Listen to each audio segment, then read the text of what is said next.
as missões de ervais tão altaneiros. Então usou facões para armar os maragatos. 1923. Vamos buscar na memória e entender a trajetória de uma peleia campeira que aconteceu em Palmeira há 100 anos na história.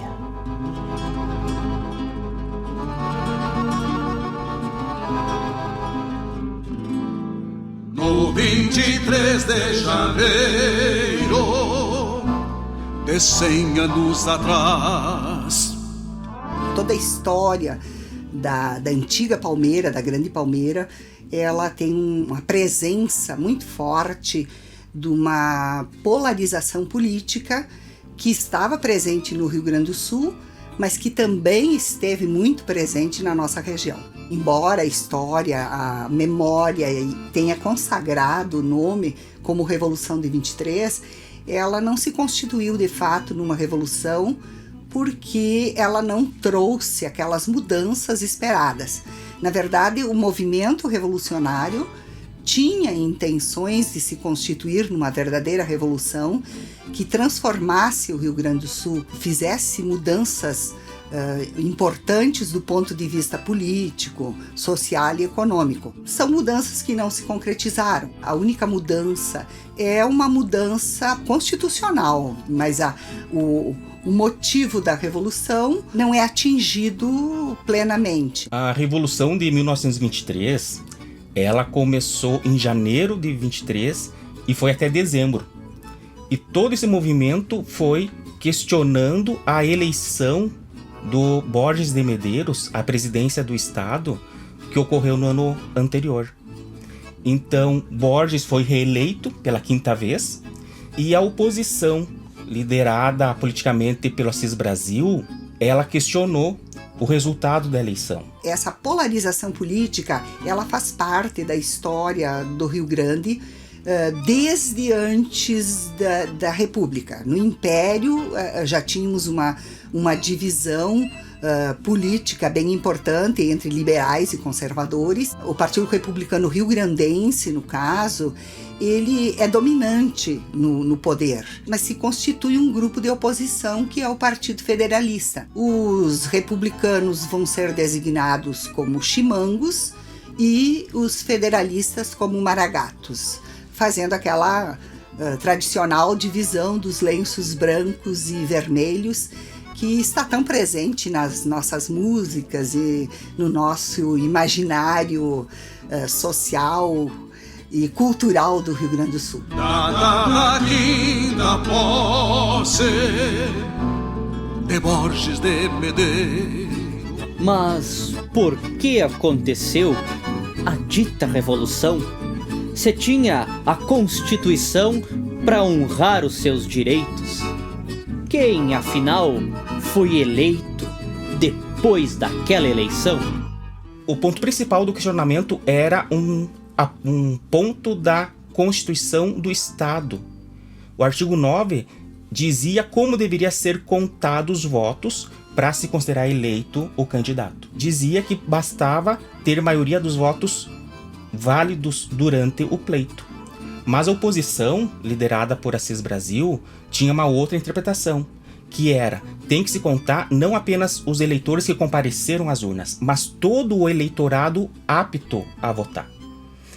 Se fosse vencedora essa interpretação da oposição, dos maragatos, Borges realmente não seria eleito. Mas segundo a interpretação de que bastava a maioria dos votos válidos, Borges de fato estava eleito. Então, a Revolução tinha como principal objetivo, questionar o resultado de acordo com a hermenêutica do artigo 9º da Constituição. É um motivo bastante fraco para considerar todo o evento de 23, todas as batalhas, como uma revolução. Afinal de contas, uma revolução tem que ter bandeiras mais amplas, mais profundas. Mas é bom a gente lembrar que nós estamos na época do voto de cabresto em toda a República brasileira, né? E esse voto de cabresto era dominado pelo partido dominante, pelo partido que já estava no poder e que tem as condições de controlar as eleições. Eram cavalos e peões com toda a carga, Leonel Rocha e Valzumir eram contrários, velha palmeira onde história. De um lado, os chimangos. Do outro, os maragatos, constituídos de fato em partidos do Rio Grande. Seus ideais se expandem, mas a luta é o retrato. Quase todos os estados brasileiros têm um único partido, que é o Partido Republicano Mineiro, Partido Republicano Paulista e o Rio Grande do Sul, o Partido Republicano Rio-Grandense.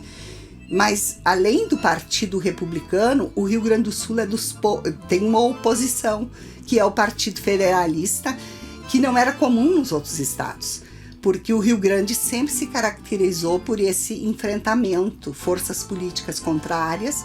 Nesse momento, quando a gente fala de republicanos, são os que assumiram o poder, né? Tinham como líder Júlio de Castilhos inicialmente, depois então o Borges de Medeiros, e se mantém no poder por quase 40 anos. Em 93 eles eram chamados de pica-paus, né? Depois na Revolução de 23 então se confirma o termo chimango e a partir daí a gente acaba mais ou menos generalizando e colocando como chimangos os portadores do lenço branco e os maragatos o lenço vermelho. E os maragatos, o termo surgiu na Revolução de 93, porque vieram tropas do Uruguai que vinham de uma região que se chamaria Maragataria lá na Espanha. Então essa origem, eles começaram a ser chamados de maragatos e assumiram o termo, passaram a valorizar, a dar valor ao termo. Resistiram,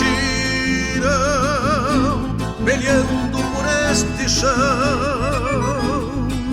Resistiram, peleando. O comando dessa gente por homens foi exercido, cada qual no seu sentido: cavalo, bomba e fuzil. Medeiros e Assis Brasil, sobrenomes conhecidos. O líder maior do movimento dos maragatos era o Assis Brasil, que tinha sido candidato junto com Borges de Medeiros e que era, na verdade, tinha uma condição de liderança política pelo próprio papel político que ele desempenhava. Mas as lutas se davam principalmente comandadas por revolucionários que havia na região da campanha, como Zeca Neto, como Honório Lemes, né? E na região do Planalto, começando já por Passo Fundo, onde o movimento começa, né? Nós tínhamos Passo Fundo, Erechim, Cruz Alta, Felipe Portinho, Mena Barreto, são nomes que se destacam na região junto com Leonel Rocha. Eles tinham uma proximidade maior. Segundo o Partido Republicano Rio-Grandense, todos tinham o mesmo grau de importância e de autoridade nas reuniões para decidir. Mas com o tempo, o Júlio de Castilhos, ele vai despontar como líder. Ele tinha várias qualidades, principalmente a oratória, né? Formado em direito, uma pessoa de conhecimento e que tinha uma postura forte. Então ele vai naturalmente assumir o papel de liderança, que foi precipitado com a morte do Júlio no início do século XX. E muitos nomes vão ser postos à mesa, né? Um vai ser Borges de Medeiros, outro vai ser o Ramiro Barcelos. E na análise dos prós e contras de cada um, se escolheu Borges de Medeiros. E o Ramiro Barcelos, uma pessoa gabaritada para essa função, ele se sentiu desprestigiado no grupo político dele. E vai escrever uma obra literária chamada Antônio Chimango, satirizando a pessoa de Borges de Medeiros, que já era liderança política máxima, tanto no partido dele, quanto no estado. Para lhes contar a vida, saco da Malo Bandônio, a vida de um tal Antônio Chimango, por sobrenome, magro como lobisomem, mesquinho como demônio. essa obra era satírica. Então apresentavam o Borges como um chimango, um pássaro chimango, né, dotado das piores qualidades possíveis. E daí ele narra desde a infância, desde o nascimento. Nasceu barrigudo, lombriguento, não aprendia nada na escola, e por aí vai. E é todo escrito em versos. Tinha grande habilidade, com seu jeitinho de mico, pra fazer um mexerico e armar com mãe uma intriga. Logo que havia uma briga, já lhe metia o bico. E essa obra vai chegar nas mãos do Borges de Medeiros. Essa pessoa que levou pensou, isso merece uma retaliação, esse cara tem que ser punido. Detalhe, o Ramiro Barcelos usou um pseudônimo. Ele assinou como Amaro Juvenal, mas se identificou que era ele no final das contas. E o Borges, vendo a qualidade da obra, por mais que ela fosse uma dura crítica a ele, teria dito, deixa circular, o livro é bom.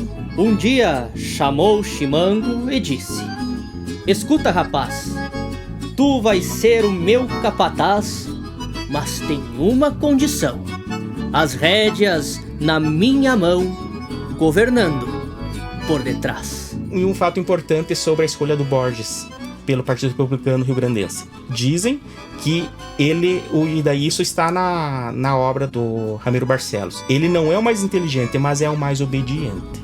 Sei que tu és maturrango, porém dou-te a preferência. Nisto está minha ciência, escolhendo-te entre os outros. Eles sabem domar potros, mas tu tens a obediência. Essa foi a principal virtude que fez o partido escolher ele para concorrer à eleição de presidência, da presidência do estado do Rio Grande do Sul. Na época era presidente, não era governador. E que vai permitir que ele continue no cargo por 5 gestões. Na mão do triste chimango, o arvoredo está no mato. O gado é só carrapato, o campo cheio de praga. Tudo depressa se estraga no poder de um insensato. Com marca de balaço, registrando o refregaço nas paredes das moradas, aos poucos se retirando pelo campo e berrando, com vozes alvoroçadas, cococos e bancada. Já peleia em 23, muita gente também viu. Velha palmeira onde a história não se apaga, sangrou sofrida, prantos revolucionários. Também são 2 os líderes pelos campos da palmeira, que se formam em trincheiras entre zunidos de tiros, Leonel Rocha e Valzomiro, cada qual com a sua bandeira. Quais são as 2 personalidades mais importantes aqui em Palmeira das Missões, em torno da qual vão se reunir outras? Do lado legalista, que é o republicano, o borgista, vai ser Valzomiro Pereira Dutra. Palmeira sempre foi uma cidade chimanga, sempre esteve em poder dos chimangos. A oposição na nossa região, a principal, o comandante do movimento revolucionário aqui, foi o Leonel Rocha. E ele teve uma ajuda muito importante de alguns outros líderes próprios aqui de Palmeira, como foi Serafim de Moura Assis. Palmeira em especial e toda a região norte do estado, porque também a gente não pode enxergar Palmeira tão isolada, até porque nós nos constituímos nessa época numa área muito grande. Os limites de Palmeira nesse tempo iam até o Rio Uruguai, até os limites de Santa Catarina, né, que depois deu origem a mais de 50 municípios que constituem a região da Grande Palmeira. Mas além disso, nós tínhamos assim uma ligação muito forte com Santa Bárbara, que tinha um coronel também com bastante poder, e Cruz Alta. E todos esses coronéis, o coronel Firmino em em Cruz Alta, o coronel Dumoncelli em Santa Bárbara e o coronel Valzumiro em Palmeira, Valzumiro Dutra, eles eram todos do Partido Republicano e tinham, vamos dizer assim, um aval do presidente do estado, como era chamado nesse tempo, em vez de governador. Desde o início da Revolução de 23, lá em janeiro, grupos armados maragatos começaram a circular na região da Palmeira, se ocultando nas matas. E isso acendeu um alerta na administração municipal, né, entre os chimangos da cidade, liderados pelo Valzumiro Dutra, que, já prevendo um futuro ataque, trataram de fortificar a cidade. Ele pegou um contingente de soldados e distribuiu nas principais ruas da cidade. Convocou cidadãos para formar um corpo provisório para auxiliar os militares que já tinha aqui na cidade. Ele fundou então o 3º corpo provisório, o 1º da Palmeira. E também ergueu trincheiras nas ruas que davam acesso à intendência do município. A intendência da época fica no mesmo local onde está a prefeitura hoje. Então, as ruas que davam acesso àquele ponto central, o ponto político mais importante do município, estava bem protegido. Esse espaço no entorno da intendência nunca foi alcançado pelos maragatos, mas chegaram perto, chegaram até dentro da Vila da Palmeira. Nós vivíamos aqui na nossa região um momento da questão da distribuição das terras, né? Porque a partir do final do século XIX, começam a chegar na nossa região, na região da Grande Palmeira, que era a região de mata, na verdade, não era a região de campo. São terras que vão ser distribuídas aos imigrantes, aos descendentes de imigrantes, aos colonos, na verdade, que vão ser designados como colonos. Essas terras vão ser distribuídas pelo governo do estado. E nessa distribuição de terras, se esquece a presença dos caboclos, ervateiros que viviam nessas matas, viviam da extração da erva mate e também de uma agricultura de subsistência. Eles são completamente esquecidos e, na medida que eles vão sendo expropriados, eles se sentem prejudicados, e dentro desse grupo é que nós vamos ter muitos que se juntam então às tropas de Leonel Rocha. Esse aspecto estava presente também no movimento revolucionário aqui em Palmeira das Missões. Mas junto da questão eleitoral, vieram outras questões, outras tensões que se arrastavam desde o século XIX e que esperavam uma solução.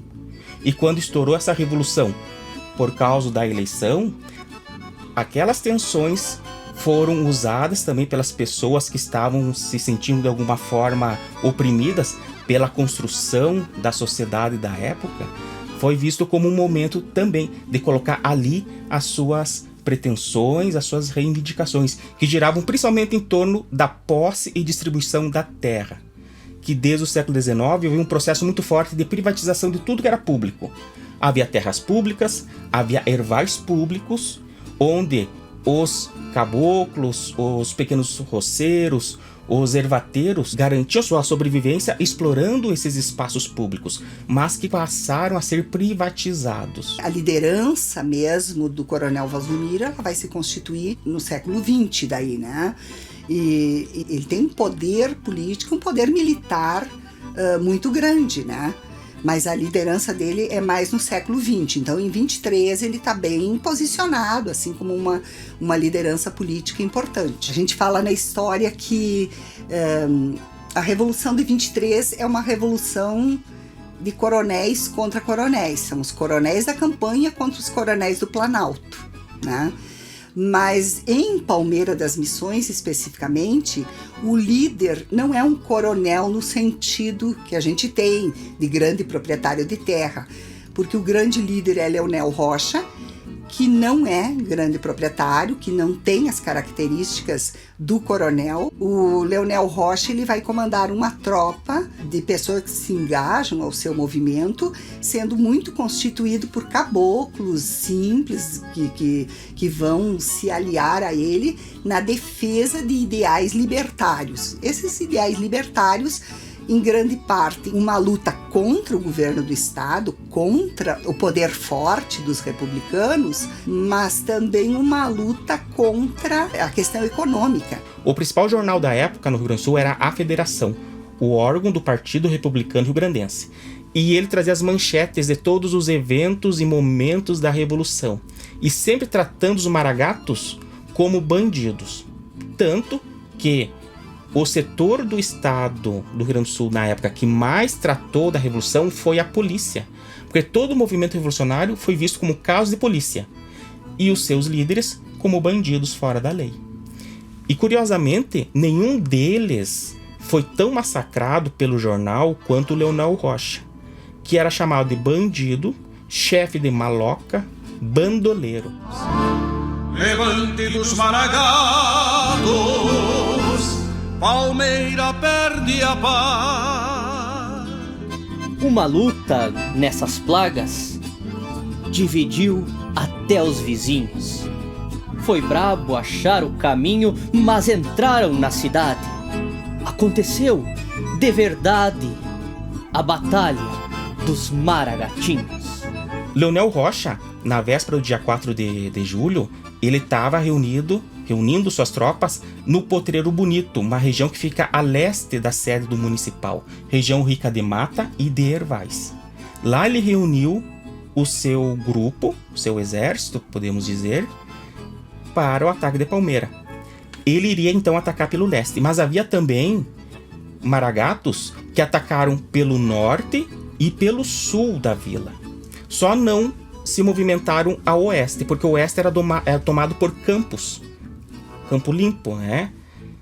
E a intenção dos maragatos era que isso servisse de corredor para os chimangos fugirem, caso o ataque fosse vitorioso. A entrada na cidade, a tentativa de tomada, o início da batalha, ocorreu nas imediações do que hoje nós chamamos Ponte do Maragatinho. Foi por lá que o grupo do Leonel chegou na cidade e que começou os primeiros combates. E esses combates vão seguir até as imediações do centro da Vila da Palmeira.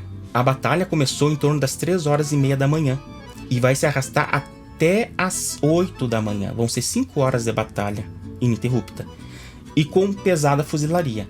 Se usava muito fuzil nessa batalha, tanto que por muitos anos várias casas exibiram as marcas desse grande tiroteio.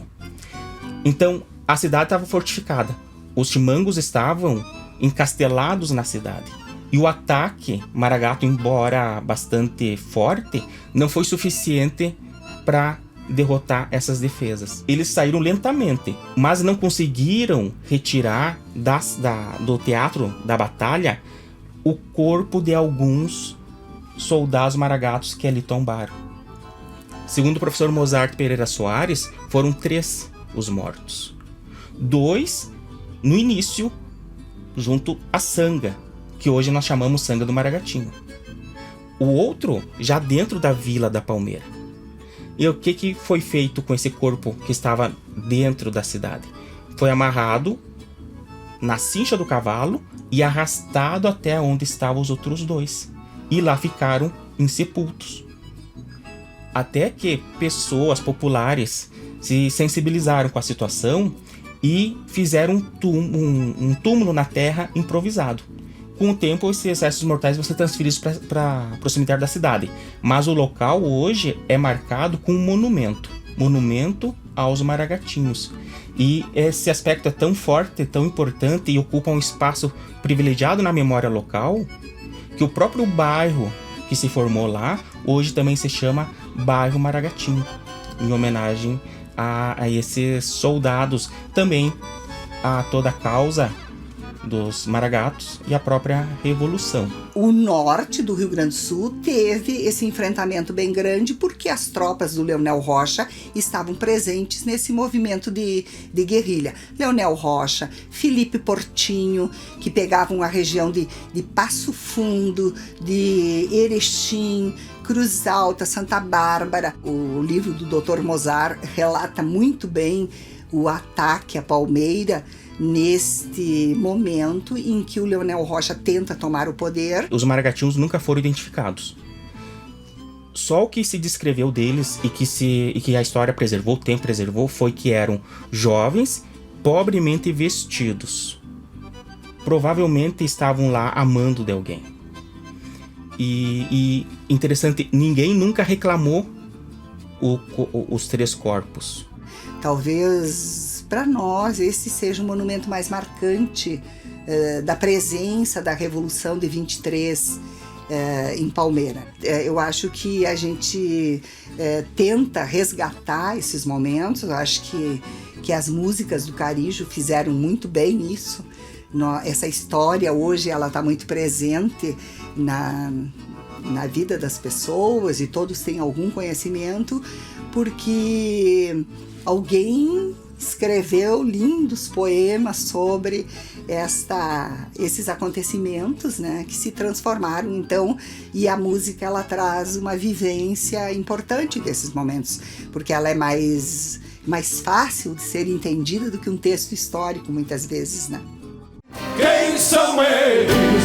Quem são eles? Ninguém sabe responder, mas que são maragatinhos, todos sabem, dá pra ver. Pelos lenços colorados, o branco no amanhecer. E a Vila Velha, que é a origem da cidade, por tantas vezes foi o palco das peleias. Pra que história? Há também um episódio, uma entrada um quanto fácil, que aconteceu no palácio, o prédio da prefeitura. Quase foi pra sepultura o busto do Bonifácio. Numa certa oportunidade, a Vila da Palmeira estava quase sem proteção. Aproveitando essa oportunidade, o Serafim de Moracis, com seus homens, eles não tomam, mas eles entram na cidade, sem resistência alguma, sem atacar nem ser atacados. Quando já estavam na cidade, o Serafim consegue a chave da intendência municipal. E lá na intendência, ele, com o seu grupo de soldados, eles pegam o livro de atas do conselho e redigem um termo de passagem, dizendo qual era seu propósito, e que, segundo algumas pessoas, o propósito era apenas marcar sua passagem e não desejavam causar mal a ninguém e nenhuma família. E, simbolizando a sua posição, a tinta que ele usou para assinar esse termo foi a tinta vermelha dos maragatos. O único ato de violência que houve nessa passagem, que durou 24 horas, vai ser o busto do José Bonifácio. O busto havia sido inaugurado no Salão Nobre da Prefeitura, na Intendência, no ano anterior, em 22, no dia 7 de setembro. E um dos soldados do Serafim de Moracis provavelmente pensou que aquele busto era de algum republicano famoso. Puxou a sua adaga e deu um golpe no nariz do José Bonifácio. Hoje, o busto ainda existe, está no Centro Cultural e ainda marca a cicatriz dessa passagem. Infelizmente, o livro de atas se perdeu, mas, registrando, nós temos o nariz do Bonifácio. E a palmeira viu a paz de pedras altas. Ninguém mais queria a guerra rondando nosso rincão. Era preciso a união das famílias desamparadas. Foi então assinada a paz da Revolução. Por volta de novembro, começaram as tratativas de paz. O governo federal enviou para o Rio Grande do Sul o general Setembrino de Carvalho para que ele fizesse a pacificação, para que ele tratasse do movimento de pacificação. E nesse movimento de pacificação, de modo geral, assim, a tratativa era feita muito mais com o líder maior, que era o Assis Brasil, do que com os revolucionários que comandavam as tropas. Tanto que Leonel Rocha ele vai se manifestar sempre muito contrário ao acordo que foi feito. A Revolução de 23, ela conseguiu parcialmente o seu intento. Os Maragatos conseguiram algo com o movimento de 23, que foi a alteração do artigo constitucional que dizia como seria a eleição e a contagem dos votos nas eleições futuras. Além dessa mudança na redação do artigo 9º da Constituição de 1891, também Borges assumiu o compromisso de não se candidatar mais. E isto pacificou praticamente todo o movimento maragato. Mas Leonel Rocha, que tinha outras preocupações, ele não queria aceitar a pacificação. Mas no final ele acaba concordando. Ele diz: eu não vou ser obstáculo à pacificação da família rio-grandense. Bem, depois dessa intensa luta durante todo o ano de 1923, e a gente sabe que esses confrontos eles não têm só o enfrentamento de luta armada, não é? Ele acaba mexendo com as famílias, porque você encontrava pessoas da mesma família, uns republicanos, outros federalistas.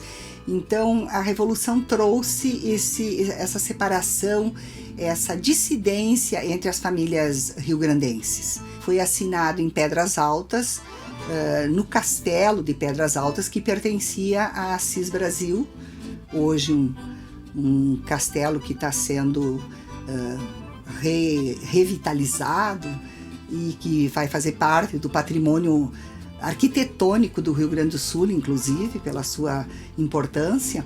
Então foi assinado o Acordo de Pedras Altas, que acabou com a luta fratricida entre os rio-grandenses, mas que deixou sequelas profundas e que vão estar presentes nos outros momentos, logo após 23, em outras pequenas lutas que acontecem no Rio Grande do Sul, porque ele não atende a todas as perspectivas. Não foi uma revolução, não trouxe mudanças, o poder continuou nas mãos dos republicanos, a classe dominante continuou sendo a classe dos grandes proprietários e não modificou a sociedade rio-grandense no sentido de alcançar uma paz mais duradoura e forte, verdadeira, que abraçasse todos os rio-grandenses. E também tem um dado interessante: a paz não pacificou muita coisa, porque no ano seguinte, em 1924, o governo borgista apreendeu um carregamento de fuzis e munições em grande quantidade que estavam vindo do Paraná com destino à Palmeira das Missões. E era um volume de armamento muito superior ao que tinha sido recolhido ao final da guerra pelo governo do Borges. O conflito foi pacificado, mas a tensão nunca foi resolvida. Pra que a história escreva com verdade como era a vida destes filhos da palmeira. Pra que a história escreva com verdade. 23 a 23. 100 anos para relembrar. Quase nada para exaltar e muito para refletir.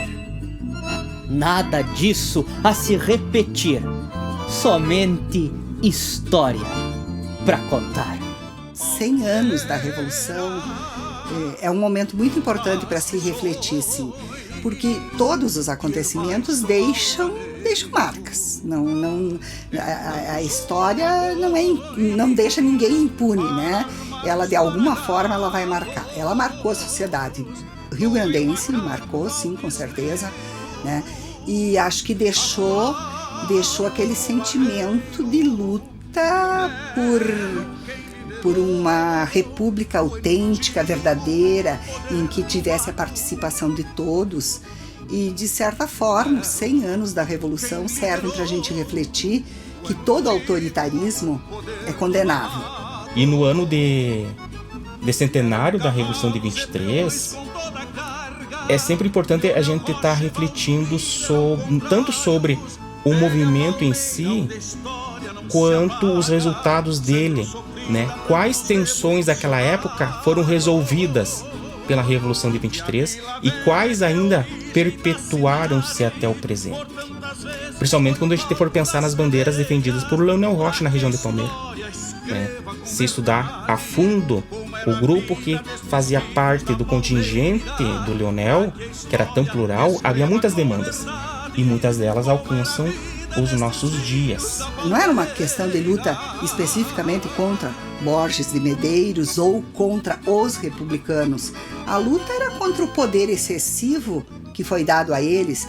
A luta era contra aquela Constituição que foi feita de maneira autoritária dentro do princípio positivista e que deu excessivo poder ao presidente do Estado, que tinha todos os poderes em suas mãos e que não levava em conta as necessidades da população. Ainda falta ações decisivas de preservação. Mas, felizmente, ainda existem pessoas, os indivíduos, em ações autônomas que procuram tornar essa história palpável, acessível no tempo presente. E a palmeira viu a paz de pedras altas. Leonel que acompanhou esse tratado, mas aos contrários a palavra que fez falta, e continuaram com as armas no costado. E continuaram com as armas no costado. Caudilho a pé, Leonel Rocha era de enxada, um homem simples em meio à revolução, com ervateiros e caboclo das ramadas, resistiram peleando por este chão, resistiram peleando por este chão. E eram cavalos e peões com toda a carga, Leonel Rocha e Valsumir eram contrários. Velha palmeira onde a história não se apaga, sangrou sofrida, prantos revolucionários. E a Vila Velha, que é a origem da cidade, por tantas vezes foi o palco das peleias, pra que a história escreva com verdade como era a vida destes filhos da palmeira. Pra que a história escreva com verdade como era a vida destes